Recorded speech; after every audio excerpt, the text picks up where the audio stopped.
welcome to this powerful story.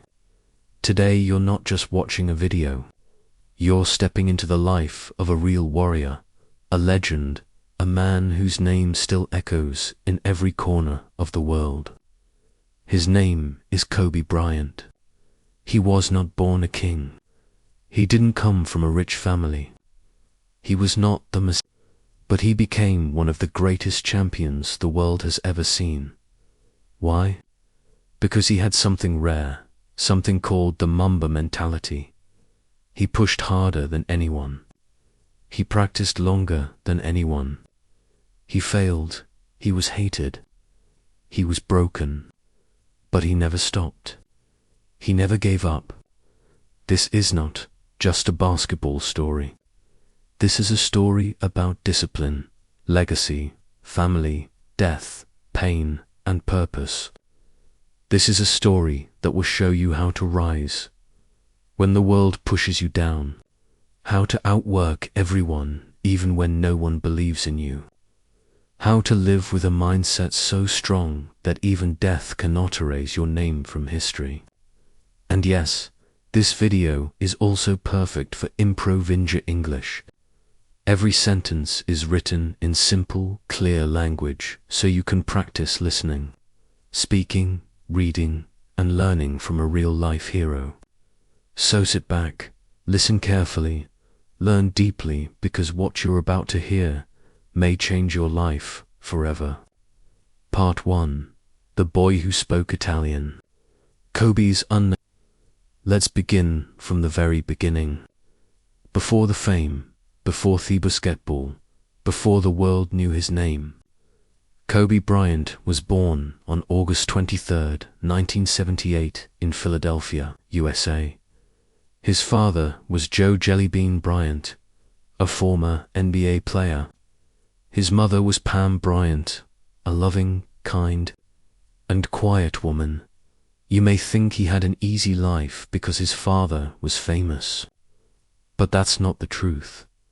When Kobe was just 6 years old, his father left the NBA and moved the whole family to a small town in Italy to play basketball there.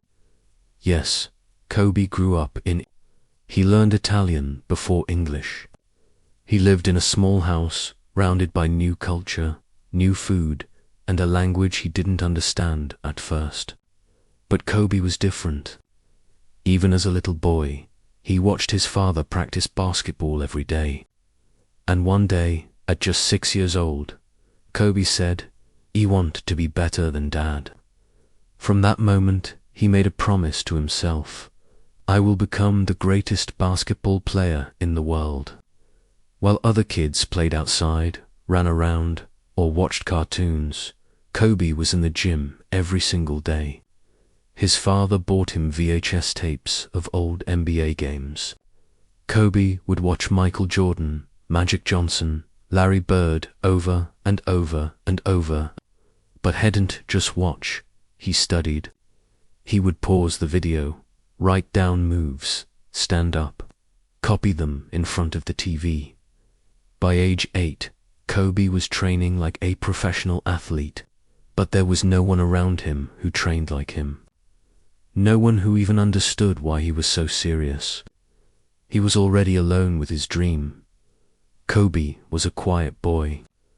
He didn't fit in perfectly in Italian school. He spoke Italian fluently, but he was still the black kid in a mostly white town. He felt different.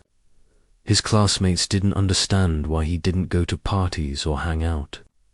Kobe didn't care. He said, "I had no time to waste. While others slept, I practiced." This mindset started when he was occult.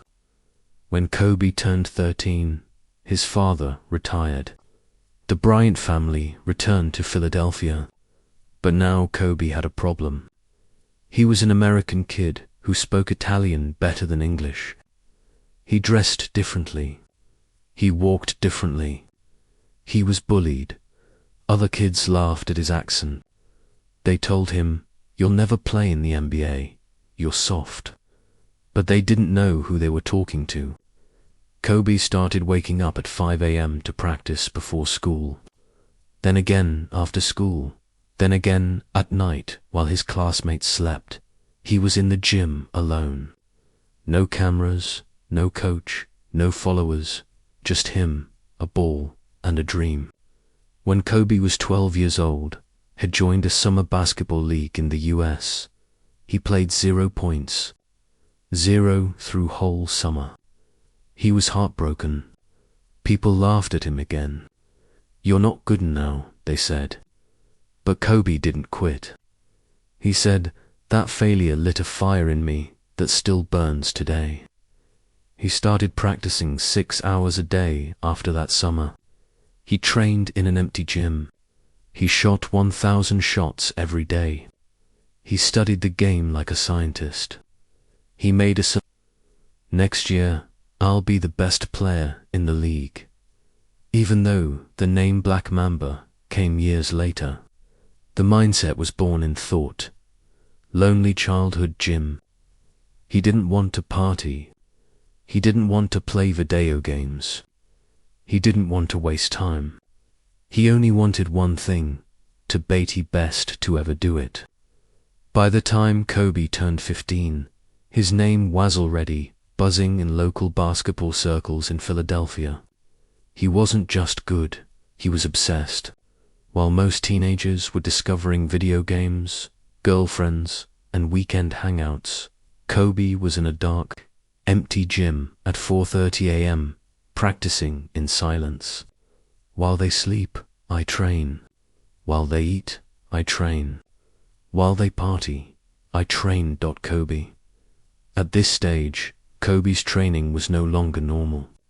He studied tapes of legends, broke down footwork, and practiced shots thousands of times until they became automatic. Every day, he asked himself one question: how can I outwork the world? By high school, Kobe was a monster. He joined Lower Moran High School, and almost immediately, people realized this kid is different. He was just 16 years old, but he played like a professional. He led his team from losing seasons to championship dreams. Fans began driving from hours away just to watch this teenage phenom play. Newspapers called him the future of basketball. Even NBA scouts, who usually ignored high school kids, were secretly watching Kobe's every move. By senior year, Kobe had offers from every top university in America: Duke, North Carolina, UCLA, Michigan. Most players would dream of going to college, playing for 2 to 3 years, then entering the NBA. But Kobe, he had already made up his mind. I'm going straight to the NBA. It was a decision that shocked everyone. His teachers, his coaches, even his parents were nervous. Why? Because no high school player had ever become a real NBA superstar since in 1970s. People thought Kobe was too confident, maybe even arrogant. They said he's just a kid. He'll get destroyed by grown men. But Kobe didn't listen. He believed in work ethic over age. He said, I don't fear failure. If you're not trying. The day finally arrived. June 26, 1996. NBA draft night. Kobe was just 17 years old. He couldn't even sign his own contract. His parents had to co-sign it because he was still a minor. He wore a shiny grey suit and a calm, confident smile. He was picked by the Charlotte Hornets, but within 15 minutes, he was traded to the Los Angeles Lakers. And just like that, a 17-year-old kid from Philly became a Laker, one of the most legendary franchises in NBA. LA was different. It wasn't a gym in Italy. It wasn't high school. It was Hollywood. Fame, pressure, media. And this city didn't care about dreams. It cared about results. The media started attacking. Why draft a high school kid? He's just a child. He's not ready. he'll never make it in the NBA. Even some Lakers teammates refused to talk to him at first. They saw him as a spoiled, rich teenage kid with too much confidence. But what they didn't know was Kobe had already planned his comeback before the hate even started. His first season in the NBA was not perfect. In fact, it was hard. He didn't start many games. He made mistakes. He was benched often. He was booed by fans. And the lowest moment during the 1997 playoffs, Kobe had a chance to prove himself, but he shot 4 air balls in a row in front of the world. The Lakers. People laughed. Social media didn't exist back then, but if it did, he would have been destroyed online.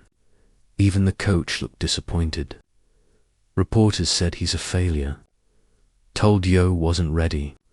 A kid trying to play a man's game.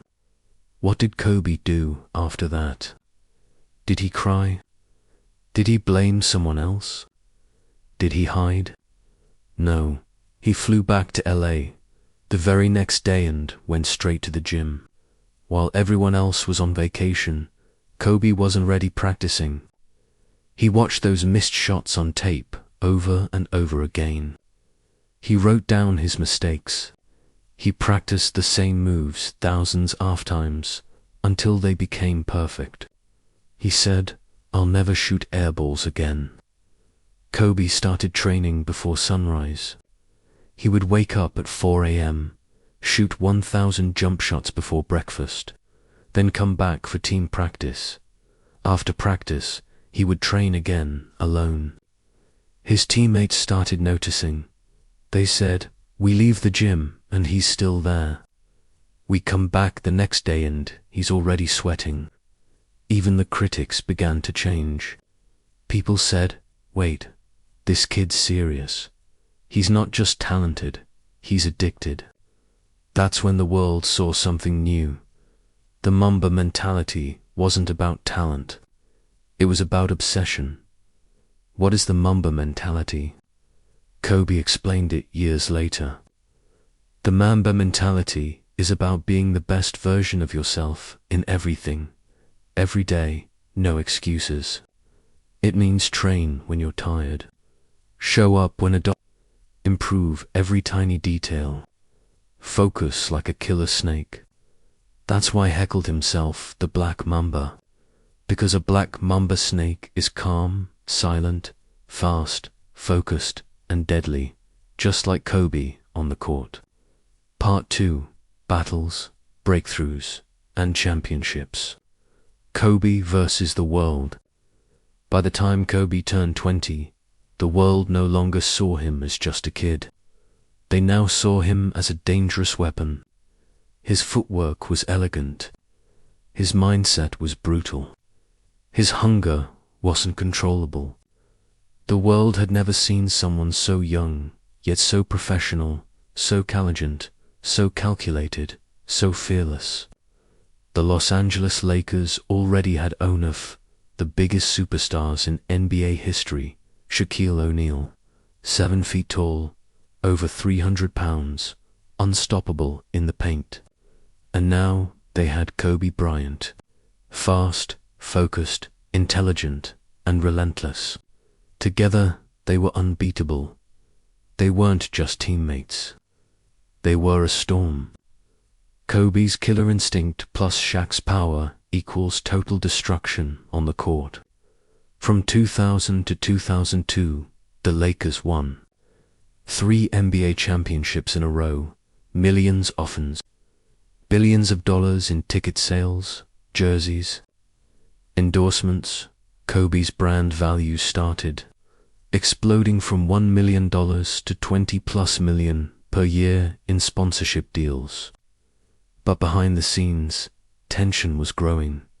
Even though they won championships together, Kobe and Shaq were not friends. They were competitors on the team, and that created fire. Shaq liked to joke, laugh, and party. Kobe liked to train, study, and win. Shaq said Kobe's too serious. Kobe said, "Shaq's lazy. He wastes his talent." Sometimes they refused to talk to each other. They fought during practice. They called each other out in interviews. Reporters loved the drama. Fans were confused. How could two legends who won together hate each other? But the truth was simple. They both wanted to be the alpha, the king of the team. But there can only be one lion in the jungle. In 2000, 2001, and 2002, despite their war, Kobe and Shaq kept dominating. Kobe averaged 28 to 30 points per game, played over 40 minutes every night, trained even when he was injured, sick, or emotionally broken. Shaq destroyed defenses inside. Kobe danced around defenders outside. They won 3 rings. They became a dynasty. They created history.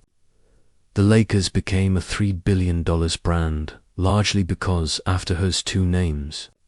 But something was building behind that success. After their 3rd championship, everything changed. Kobe wanted to be the man, not just Shaq's teammate. He wanted to lead. He wanted respect. He wanted to be the face of the franchise. Shaq didn't like that. The front office didn't know whom to support. Tensions exploded. In 2004, after they'd lost the finals to the Detroit Pistons, the Lakers made a decision. They traded Shaq to the Miami Heat. They chose Kobe as their future. That same year, their coach, Phil Jackson, also left the team. And just like that, Kobe Bryant stood alone. Kobe finally got what he wanted. The spotlight, the leadership, the team, the pressure. But now he had no championship team around him. No Shaq, no Jackson, just Kobe and chaos. In 2004 to 2005, the Lakers missed the playoffs. The media attacked him. He broke the dynasty. He's selfish. He can't win without Shaq. Kobe was hurt, isolated, hated. He was still scoring 30 to 40 points per game, but the team was.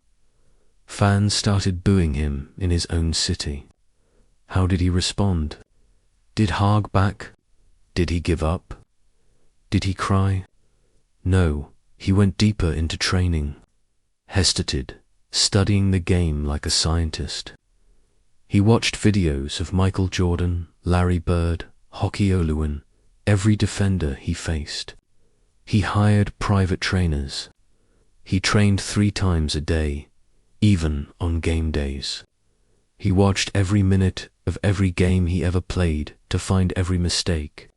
His schedule looked like this: 4 a.m. wake up, 4:30 to 6:30 a.m. gym and weight training, 7 a.m. to 9 a.m. shooting practice, 10 o'clock a.m. to 12 p.m. film study, 100 p.m. recovery ice baths, 3 o'clock to 5 p.m. practice with team, 7 to 900 p.m. private shooting workout.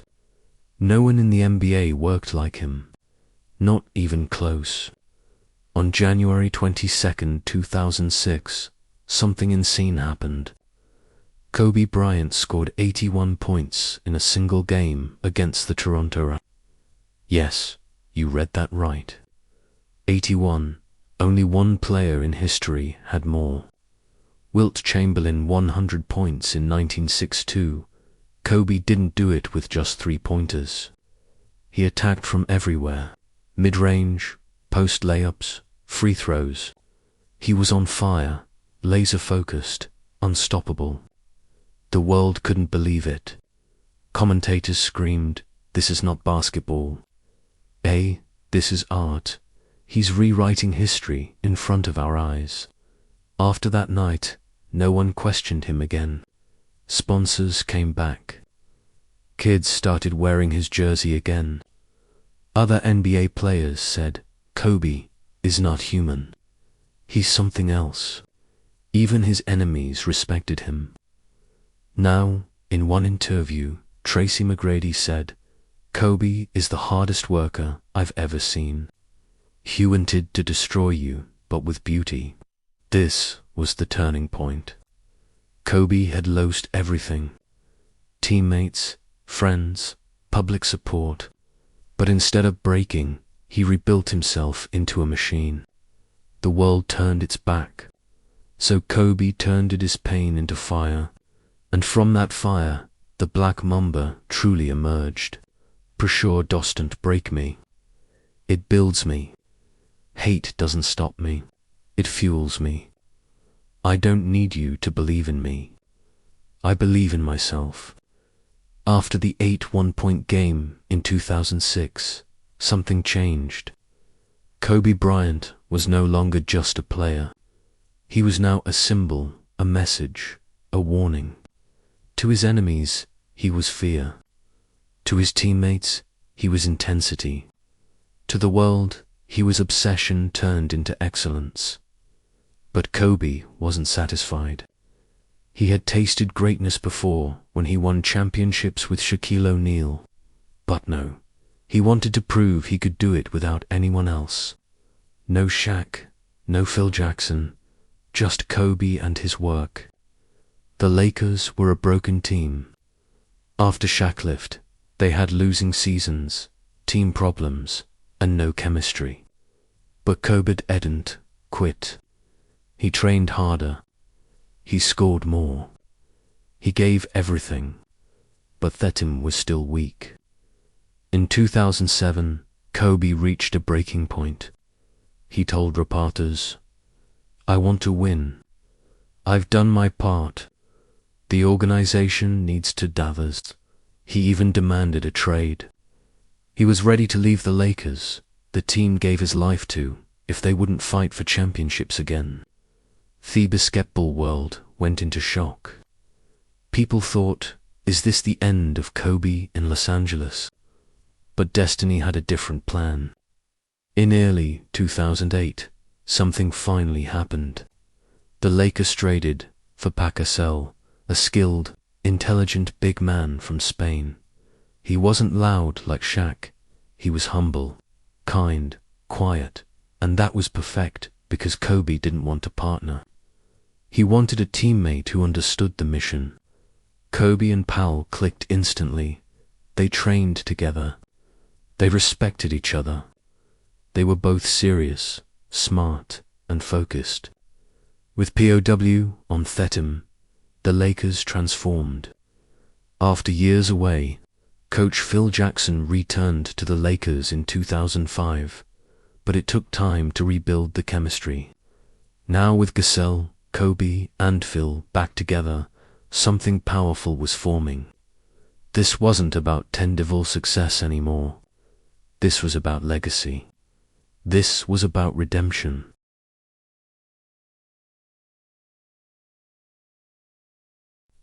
That same year, 2008, Kobe and the Lakers made it to the NBA Finals.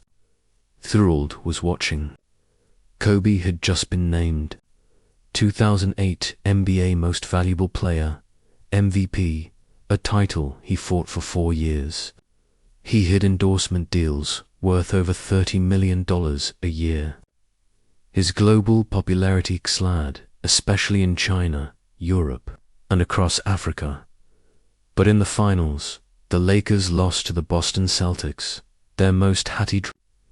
It was devastating. Kobe was crushed. He was so close, but he didn't complain. He didn't cry in public. He just looked straight into the camera and said, "I'll be back. We'll be back." And me. The very next season, Kobe came back with fire in his eyes. He pushed his limits harder than ever. He screamed in practice. He trained longer. He held everyone to his level. Players were exhausted. Some couldn't handle his intensity, but those who stayed became warriors. The Lakers returned to the 2009 NBA Finals, this time against the Orlando Magic. Kobe didn't blink. He dominated every game. This time, he didn't have Shaq. This time, didn't share the spotlight. This time, he was the king. He led the team to a 4-1 series win. Kobe Bryant was now a 4-time NBA champion. This one felt different. This one was personal. He was named Finals MVP, the best player in that championship. In the locker room, when asked how he felt, he said, "One more, I'm not done." The following year, 2010, destiny gave him a gift. Or maybe 8. The Lakers returned to the NBA Finals. And this time, it was against Boston Celtics again. The same team that broke his heart in 2008. The world called it the rematch of the century. The series went to 7 brutal games. Blood, sweat, pain. Every game felt like a war. Bodies hitting the floor, players limping, fans screaming, cities on fire. In Game 7, Kobe played one of his ugliest but most powerful games. He was exhausted. He couldn't shoot well. Bove grabbed 15 rebounds. He defended with his soul. He gave everything. And when the final buzzer rang, the Lakers had won. Kobe fell to the floor, screaming, crying, laughing. He had done it. He was now a 5-time NBA champion, Finals MVP, legend in the eyes of the world. He wasn't just a great player, no. He was a legacy. It meant that he could win without Shaq. He could lead at him. He could overcome failure and rebuild. He could transform pain in. This win erased all doubts. Even Shaq himself said, "Kobe did it. He earned it. He's one of the greatest." After 2010, Kobe's body began to slow down, but his mind got sharper. He knew the end was coming, but he still played a very game like it was his last. He inspired young players. He mentored. He kept scoring. Even at age 34, he dropped 60 points in a game. His income from salary and endorsements rose to over $60 million per year. Nike made his Mamba shoes a top-selling brand. He became a global ambassador for hard work and excellence. Kobe once said, "Basketball was never just a game for me. It was a relationship. It was my first love. It taught me about life. It raised me." He treated basketball like a marriage. He respected it. He feared it. He gave it everything. And in return, basketball gave him a life that would inspire millions. Kobe Bryant had now completed the circle. Lost, rebuilt, redeemed, respected. But the story doesn't end here. Because Kobe was not just a basketball player. He was becoming something more. A father, a teacher, a storyteller, a symbol. The world had seen the athlete. Now it was time to see the man. Part 3, Fatherhood, Film, and the Final Fight. The man behind the Mamba. After winning his 5th NBA championship in 2010, Kobe Bryant was already a legend. He had nothing left to prove on the court. But Kobe was not done. He didn't want to just be remembered for basketball. He wanted to be remembered for everything he stood for. Discipline, excellence, family, legacy.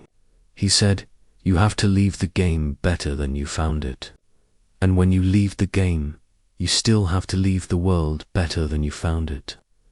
Between 2011 and 2015, Kobe's body started breaking down. He had been playing since age 17. Now he was in his late 30s. He had taken thousands of hard hits. He played through broken fingers, sprained ankles, dislocated shoulders. But the most devastating injury came in April 2013 in a game against the Golden State Warriors. Kobe suddenly collapsed. He had torn his Achilles tendon, one of the worst injuries for any athlete. most players would be carried off the court. Kobe didn't let that happen. He stood up, walked slowly to the free throw line, and hit both free throws. Then he walked off the court by himself. No help, no tears, no excuses. It was one of the most iconic moments in sports. Doctors said he might never play again. He was 34. He had already made over $300 million in career earnings. He had nothing to prove, but Kobe returned to training within months. He fought through the pain, the therapy, the loneliness. He came back in late 2014, but his body was no longer the same. Injuries returned, torn rotator cuff, knee swelling, finger damage. Still, he kept playing. He wasn't playing for fame anymore. He was playing to say, you finish what you start. He didn't want to be remembered as a broken star. He wanted to walk off the court as a warrior on his own terms. Behind the spotlight, behind the pressure, was a woman who stood silently for years. Vanessa Bryant, Kobe's wife. They met in 1999 when Kobe was just 20 and she was 17. She was a high school student working as a background dancer on a music video. They fell in love fast. They got married in 2001. Many people said it was too early, too risky, too young. But Vanessa stayed by. Kobe sighed through the wind, the scandals, the hate, and the glory. Their marriage went through deep struggles, including public controversies in 2003 and emotional distance in later years. But they never gave up on each other. Kobe once said, "We've been through hell and back, but we made it." That's love. Kobe and Vanessa had 4 daughters: Natalia, Gianna, Gigi, Bianca, Capri. He loved being a father more than anything else in the world. He said, "Being a dad is the best thing in the world. I love being a girl dad. I want to teach them everything I know." He would wake up early, make breakfast for them, drop them to school, attend games, help with homework while still training, recovering, and managing. He once turned down an invitation to a celebrity event because he said, "Edritha, take my daughter to basketball practice." His second daughter, Gianna, loved basketball just like him. She played with fire in her eyes, just like Kobe. He called her the Mamba Cheetah. Kobe believed she would carry on his basketball legacy. They were always together at games, on the court, on the sidelines, in life. After retiring from basketball in 2016, Kobe entered a new world, storytelling. He started his own creative company, Granity Studios. He wanted to create stories that inspire children and athletes. He said, "Sports is a language that speaks to kids. I want to use it to teach dreams, focus, hard work, and imagination." He created animated shows. He produced short films.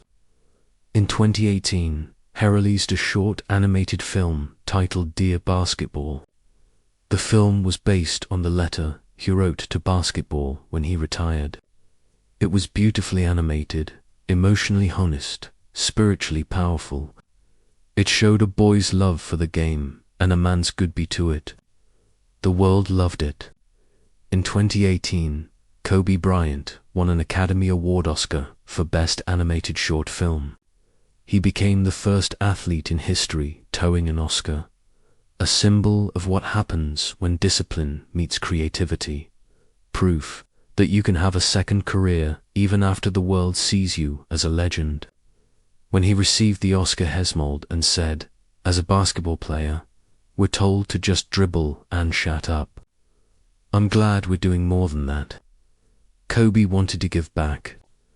He built the Mamba Sports Academy, a facility to train athletes in both mind and body. He focused on mental training, nutrition, recovery, leadership, character. It wasn't just for professionals. It was for kids, for formalies, for dreamers. He didn't want to just create champions. He wanted to create good human beings. Even after retirement, Kobe kept his Mamba mentality. He woke up early. He read every day. He managed his time with military precision. He said, retirement doesn't mean rest. It means refocusing. He gave motivational speeches, helped young NBA players like Jason Tatum, Kyrie Irving, Devin Booker, Trae Young. They all called him mentor, big brother, legend. In the last year of his life, Kobe seemed happy, peaceful, balanced. He spent time with his daughters. He coached GR's basketball team. He wrote books for kids. He made business deals. He had over $600 million in career earnings by the end of 2019 from basketball, business, film, endorsements, and books. But he never showed off. He lived with grace. He smiled more. He seemed complete. But no one knew that the final chapter was coming. Not yet. Part 4. The final flight, tragedy, legacy, and the immortal Mamba. January 26, 2020. A quiet morning in California. It was a Sunday. The sun had just risen over Los Angeles. There were no crowds, no games, no reporters. Just a man waking up early to do what he always did, show up for his daughter. Kobe Bryant, now retired, now full-time father, had one goal that day: to take his 13-year-old daughter, Gianna Bryant, to a basketball tournament at his own Mamba Sports Academy. They had done this many times before. Early morning coffee, laughter, basketball shoes, a helicopter ride, to avoid traffic. This was nothing new. Kobe had used helicopters for years to save time, to spend more of it with his family. He once said, "I started using helicopter so I could be at school plays and not miss practice. So I could pick my kids up and still train." So that morning, Kobe and 7 others boarded a Sikorsky S-76B helicopter. Inside were Kobe Bryant, Gianna Bryant, her teammates, and their parents. A pilot with over 10,000 hours of flight experience. They were just flying 2,000 Oaks, California, about 40 minutes away. No one knew this flight would be his last. At 9:06 a.m., the helicopter took off from John Wayne. It was a peaceful, normal takeoff. But the weather that day, extremely foggy. The Los Angeles Police Department had grounded all their helicopters that morning because of poor visibility. Kobe's pilot, however, was experienced. He had clearance to fly. As the helicopter moved through the clouds, it circled for about 15 minutes, trying to avoid low visibility zones. At 9:45 a.m., the pilot requested to climb to 2,000 feet to get above the clouds. At 9:47 a.m., they were at 2,300 feet, and then everything dropped. In less than 1 minute, the helicopter descended rapidly. It was moving at a speed of over 160 miles per hour. It crashed into a hillside in Calabasas, California. There were no survivors. That time was 9:47 a.m., just 41 years old, Kobe Bryant, gone. Just 13 years old, Gianna Bryant, gone. At first, the news spread slowly. A TMZ report, then silence, then confusion. People thought, no, this can't be true. It must be fake. Kobe. He just posted on Instagram yesterday. He was just at a Lakers game the night before. But then, CNN, ESPN, ABC, the NBA, the Los Angeles County Sheriff's Office. It was real. Kobe Bryant had died in a helicopter crash with his daughter. The world stopped. In Los Angeles, fans gathered outside the Staples Center, crying, hugging, lighting candles. Across the United States, people fell silent in restaurants, homes, and gyms in China, India, Italy, Brazil, France, and across Africa, millions shared posts, photos, tears, and prayers. Basketball games paused. Players broke down crying during warm-ups. Fans wore his jersey. Murals were painted overnight on walls and buildings. Fueled did not lose an athlete. It lost a father, a friend, a mindset, a symbol of what humans can become through discipline. Just one night before the crash, LeBron James had passed Kobe Bryant on the NBA's all-time scoring list. Kobe had congratulated him on Twitter, continuing to move the game forward at King James. Much respect, my brother. That tweet became Kobe's last. LeBron found out about the crash while getting off the team plane in Philadelphia. He cried uncontrollably. He dropped to he couldn't speak. Later, LeBron said, "I'm heartbroken. I'm devastated. I promise to continue your legacy." For Vanessa Bryant, the pain was unimaginable. She lost her husband and her child. On the same day, she posted weeks later, "I'm so mad. She had so much life to live. Kobe was my everything." She stayed strong for their other daughters. She created the Mamba and Mamba Sports Foundation to honor their legacy. She turned tragedy into service, just like Kobe would have done the investigation. What happened? The crash investigation list over a year. In the end, the National Transportation Safety Board, NTSB, declared there was no mechanical failure. The pilot became disoriented in the fog. It was classified as P. The pain didn't reduce. The facts didn't bring peace because nothing could bring him back. We may never know Kobe's last words, but people who knew him, Sathi, can imagine. He would have held She's hand. He would have looked into her eyes. He would have whispered something and he would have stayed calm because that's who he was. Even in death, Kobe Bryant likely died being a father first. Today, Kobe Bryant is gone, but everything he stood for is alive. His books still sell millions of copies. His Mamba mentality is still used in sports, schools, and companies. His jerseys are still worn in playgrounds around the world. Young athletes write 24 and 8 on their shoes. His net worth at the time of death was over $600 million. But his true value is something money cannot measure. Because Kobe didn't just give us highlights, he gave us hope. The world did not just lose a basketball player. It lost an example. It lost a man who showed us what's possible when you combine discipline with obsession, talent with effort, pain with purpose. Kobe Bryant didn't want to be liked. He wanted to be respected by time. Not fans, not money, not media, but time. And time has already spoken. Long after the crowd stopped cheering, long after the trophies gathered dust, Kobe's story still wakes people up at 4 a.m., still pushes people to go back to the gym, still inspires fathers to show up, still makes young girls believe they belong on the court. He didn't just play basketball. He played life at the highest level. He trained for excellence, not for applause. He lived for legacy, not for luxury. He spoke not in words, but in work. Kobe Bryant is gone, but what he built is eternal. And now you carry his story forward. You are the next chapter.